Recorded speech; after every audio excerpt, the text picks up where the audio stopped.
You wake up after a short nap like Kyle over here. You're lying in a field under a full moon with your girlfriend. You say to her, "Isn't this romantic?"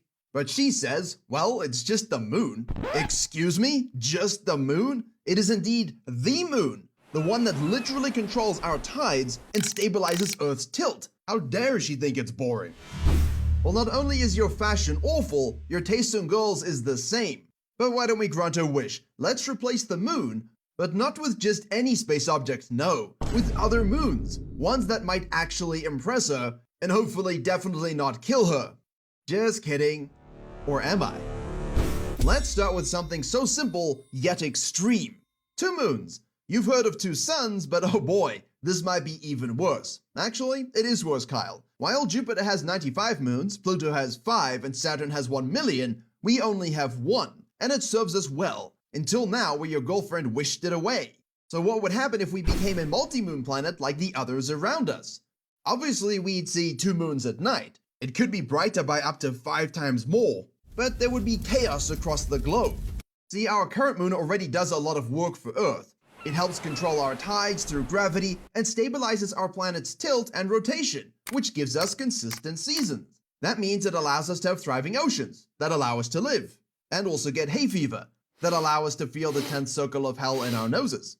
With 2 moons pulling on our oceans, we'd see massive tidal shifts, potentially up to 8 times higher than what we experience now. Those peaceful beach vacations? Gone forever. Waves would reach up to heights of 15 to 18 meters instead of the typical 2 meters we see today. And yes, that would be regular waves, not tsunamis. Coastal cities would need enormous seawalls just to survive, and areas that never experienced flooding would suddenly find themselves underwater not once, but twice a day. You might just have to move, Kyle, and if you are in the Netherlands, just give up. Also, that brightness I mentioned, this might sound nice for your nighttime walks and whatever else you do on the beach, but it would seriously mess with animals. It would block the night sky, so birds that navigate by the stars would lose their way. Nocturnal predators would struggle to hunt and would have to evolve better camouflage. Even coral reefs would suffer since their spawning cycles depend on specific moonlight conditions. Earth's rotation would also take a hit. Our current moon already slows Earth's spin through what we call tidal friction, and adding a second one would accelerate that process. If we could only accelerate your terrible relationship ending faster. Oh, sorry, I got sidetracked. The moons would interact with each other gravitationally, obviously, and if they shared an orbit, absolute chaos. Though regardless of where you really put the second one, they'd eventually either collide with each other, or one would get ejected from Earth's orbit entirely. We'd be stuck with a weird orbiting moon that would raise tsunamis permanently, and most likely force the Earth's orbit to physically change. Permanently. And yes, even with such a small shift, it would become a frozen wasteland. Like if a year became 14 months, frozen as fuck.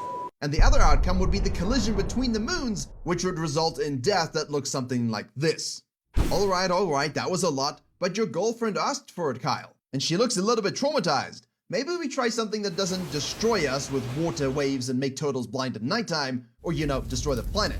What if instead of double moons, we try a tiny moon instead? And I'm sure your girlfriend will think this will be boring too because she's already used to your tiny friend in the bedroom. But just wait. Meet Phobos, a moon from Mars. A moon this much smaller than our normal moon would barely be a visible speck that would whiz across the night sky. Forget super tides or bright nights, Kyle. With Phobos, the gravitational pull would be far weaker. Not quite zero, but you could say it.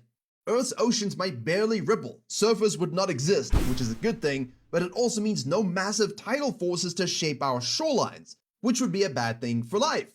Remember that the moon has an effect on the Earth's rotation? Well, billions of years ago, the Earth used to rotate in 5 hours. But if we always had Phobos as our moon, it could be around 15 hours now and not 24. So with that amount of rotation, it would be quite windy, like my lactose intolerance on date night. And that's not the only problem, Kyle. Imagine trying to sleep when the sun rises again after just 4 hours of darkness. Say goodbye to your morning routine if 5 a.m. is lunchtime.